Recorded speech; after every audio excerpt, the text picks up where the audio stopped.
Amen. Bonjour, chers frères et sœurs. Amen. Bonjour à tous nos amis qui nous visitent ce matin. Soyons tous les bienvenus. Amen. J'aimerais dire merci à ceux qui m'ont précédé ici. Merci à la chorale. Et aussi merci à la classe dirigeante qui a porté son choix sur ma modeste personne. Et merci aussi à Dieu qui me permet d'être ici devant vous ce matin pour nous encourager. Amen. Amen. Nous sommes arrivés au moment du repas du Seigneur. Amen. Amen. Et je tiens à préciser que le repas du Seigneur est exclusivement réservé aux disciples de Jésus. Amen. Encore, pour nous encourager, nous allons prendre nos livres en Genèse 4, du verset 3 à 13. Amen.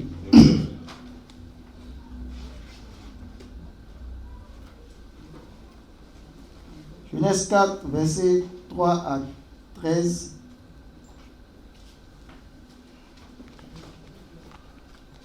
Ceux qui connaissent le passage se diront, ça c'est un passage qui est approprié pour les offrandes. Mais ce matin, Dieu va nous encourager à faire le repas à travers ce passage. Amen. Amen.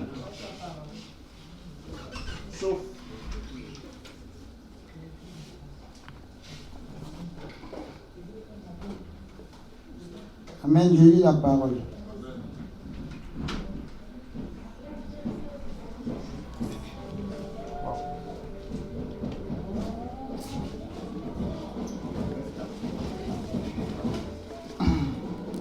Amen. Excusez-moi, j'ai des problèmes de vue, donc. Voilà.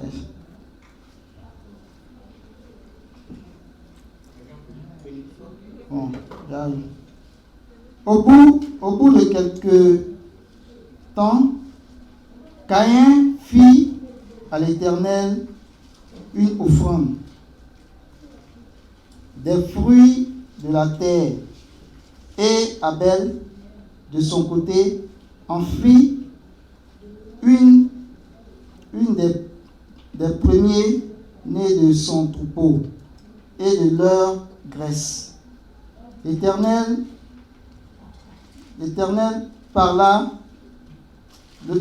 porta un regard favorable sur Abel et sur son offrande, mais il ne porta pas un regard favorable sur Caïn et sur son offrande. Caïn fut très irrité et son visage fut abattu. Et l'Éternel dit à Caïn: pourquoi es-tu irrité et pourquoi ton visage est-il abattu? Certainement, si tu agis bien, tu relèveras ton visage. Et si tu agis mal, le péché se couche à la porte et ses désirs se portent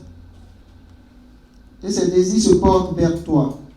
Mais toi, domine sur lui. Cependant, Caïn adressa la parole à son frère Abel. Mais comme ils étaient dans les champs, Caïn se jeta sur son frère Abel et le tua. L'Éternel dit à Caïn: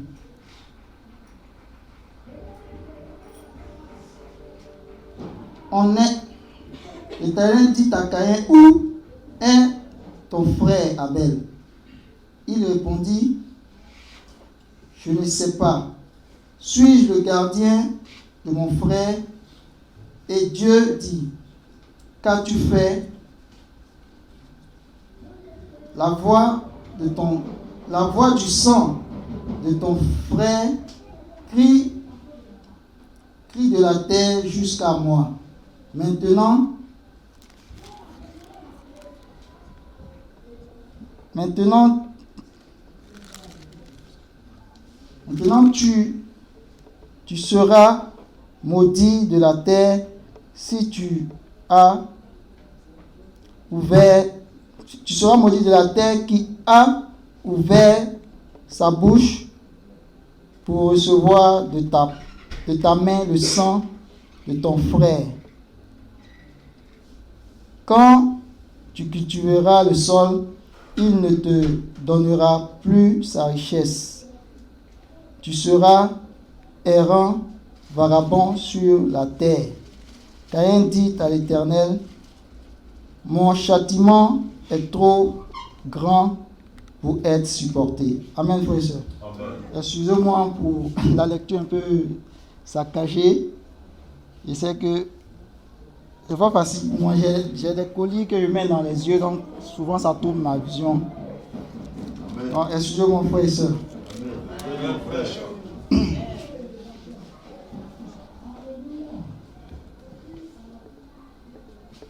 Amen. Comme je disais d'entrée de jeu, pour certains, lorsqu'on lit ce passage, on a l'impression que ce sont les offrandes. Mais Dieu va nous encourager ce matin. Et c'est ce passage que Dieu m'a inspiré pour nous encourager à travers le repas. Amen. Et pour entrer un peu dans le contexte, ici la Bible nous parle de deux frères, d'Abel et Caïn, qui ont fait une offrande à Dieu. Amen. Et la Bible dit que Dieu porta un regard favorable sur celui d'Abel et pas sur celui de Caïn. Et tout de suite, la Bible ne nous dit pas les raisons pour lesquelles. Mais lorsqu'on lit un peu plus loin au verset 6 à 7, on voit pourquoi Dieu n'a pas porté un regard favorable sur l'offrande d'Abel. Amen. Et pour intituler cette exhortation, je me suis posé cette question-là, de savoir avec quel état de cœur je me présente devant Dieu. Amen, frères et sœurs. Avec quel état de cœur tu te présentes devant ton Dieu. Amen, frères et sœurs. Et nous voyons ici tout de suite que il était question de péché. Et c'est à cause du péché que Dieu n'a pas porté un regard favorable sur l'offrande de Caïn. Et frères et sœurs, nous savons tous que Dieu veut nous inviter à sa sainteté, Et Dieu veut s'accorder avec chacun de nous. Amen. Et pour ce faire, il veut que nous soyons des personnes saintes. Amen. On ne peut pas venir dans la présence de Dieu en étant chargé de péché. Amen. Et ce matin, quel est l'état de ton cœur? Amen. Est-ce un cœur qui est chargé de péché ou bien un cœur qui est vide de péché? Amen.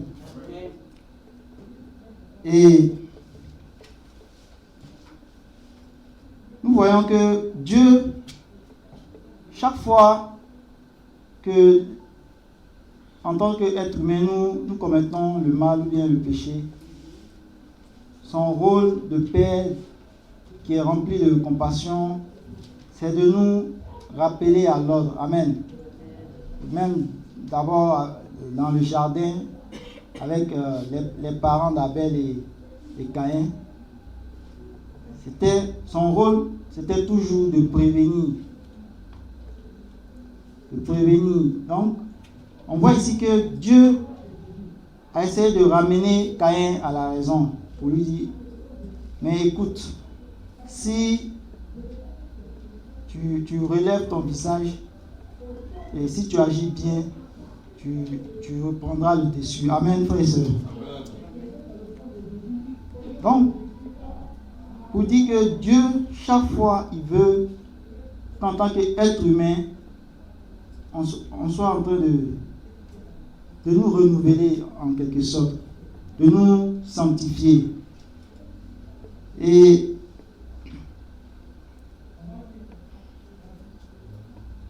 ce matin, j'aimerais vous poser la question, quelle est la fréquence de tes confessions? Amen, frères et sœurs.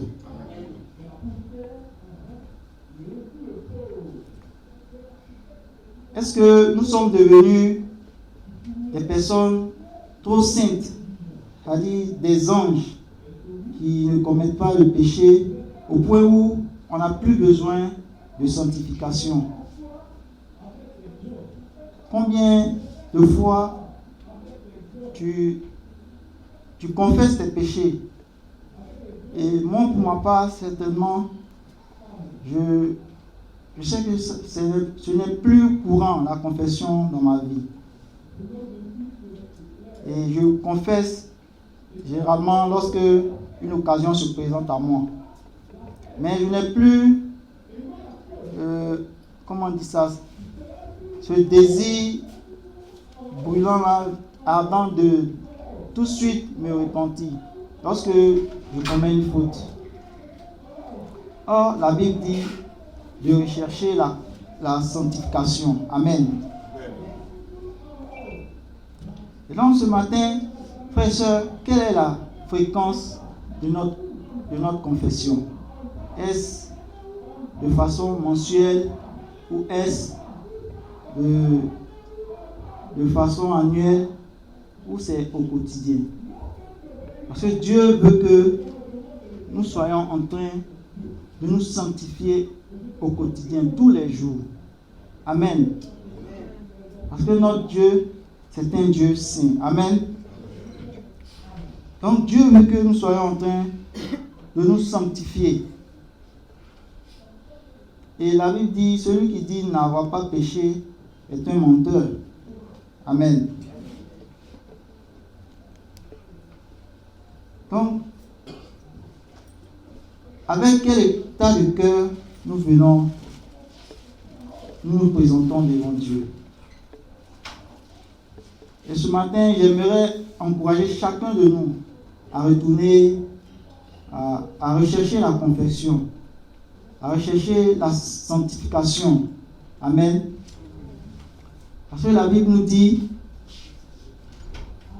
de rechercher la sanctification, car sans elle, il est impossible de voir Dieu. Amen. En Hébreux 12, verset 14.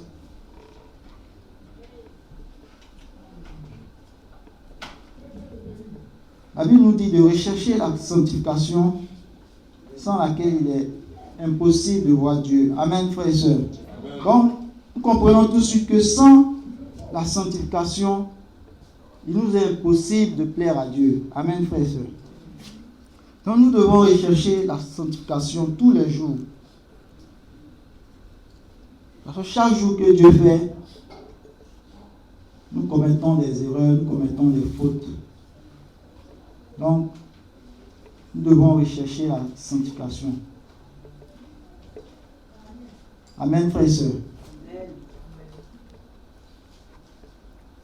La Bible dit que le péché s'attache si facilement à nous. Je vous dis que il est difficile de voir quelqu'un qui vit toute une journée sans commettre le péché. Et donc, en tant que disciple, notre rôle, c'est de rechercher la sanctification. Amen, frères et sœurs. En tant que chrétien, notre rôle, c'est de rechercher cette sanctification-là.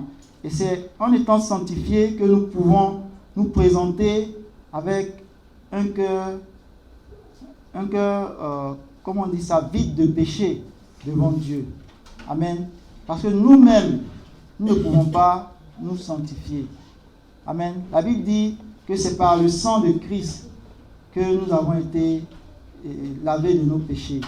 Amen. Et donc, Lorsque nous péchons, si nous ne sommes pas en train d'aller vers Dieu, de rechercher la sanctification, il nous serait difficile de plaire à Dieu. Amen, frères et sœurs. Et voilà un peu ce que j'avais à partager pour nous encourager à prendre le repas ce matin. Amen. Sans plus tarder, nous allons baisser la tête et prier pour le repas.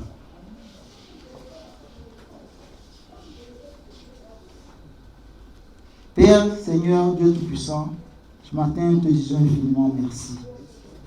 Tu dis que tu connais tes brebis et toi, tu les appelles par leur nom.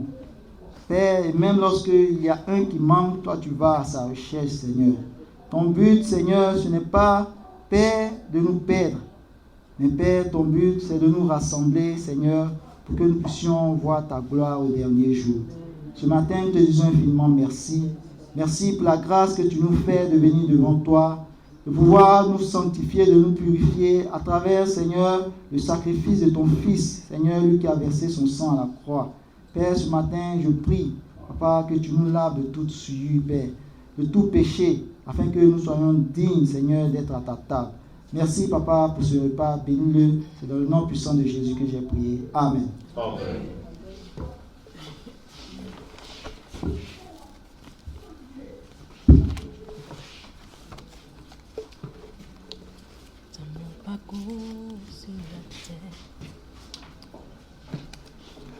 Dans mon parcours sur la terre, tout peut sombrer.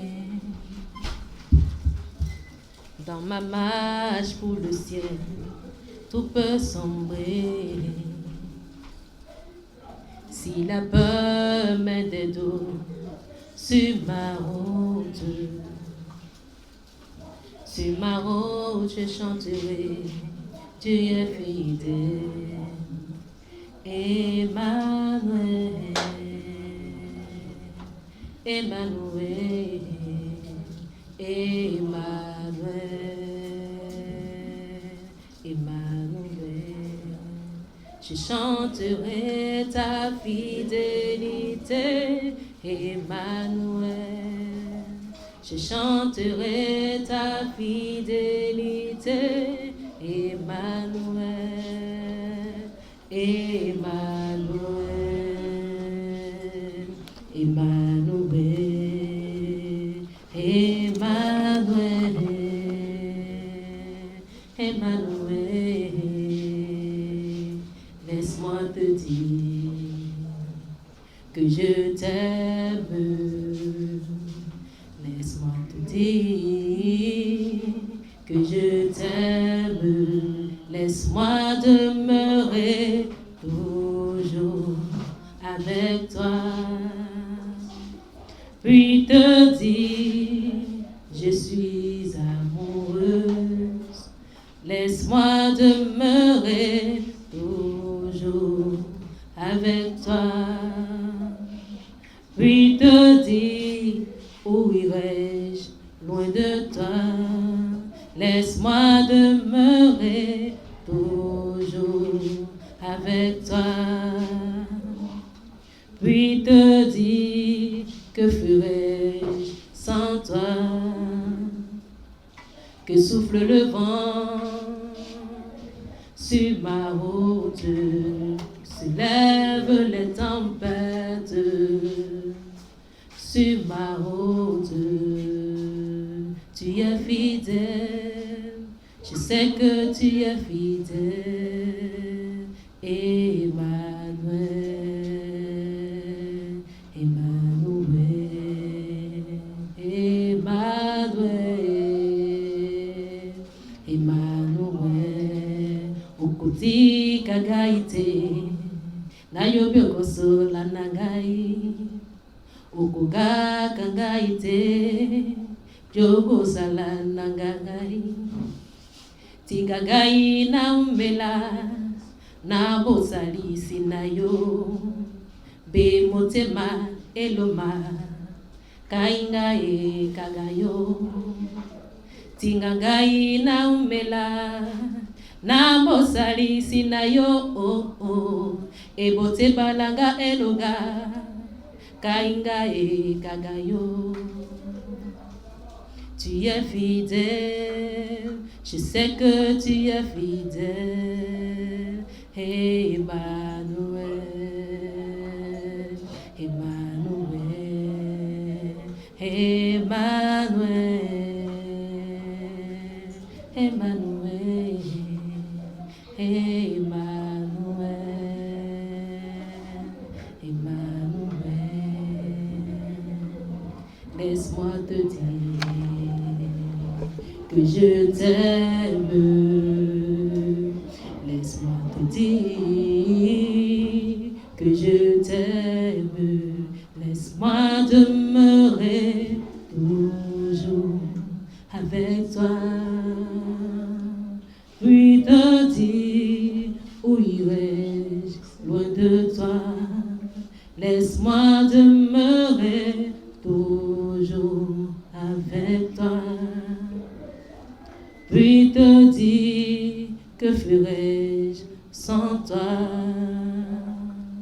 Que souffle le vent sur ma route, que se lèvent les tempêtes sur ma route. Je sais que tu es fidèle. Tu es fidèle au côté kagaïté, na bosola no langai, au koka kangaïté, na yongo sala nangai, ikakai na umbela, na obi sala nangai, e botema eloma, kainga e kagayo. Pikakai na umbela na yotoni kisayo emete makala eloga kainga e kagayo. Emmanuel, Emmanuel,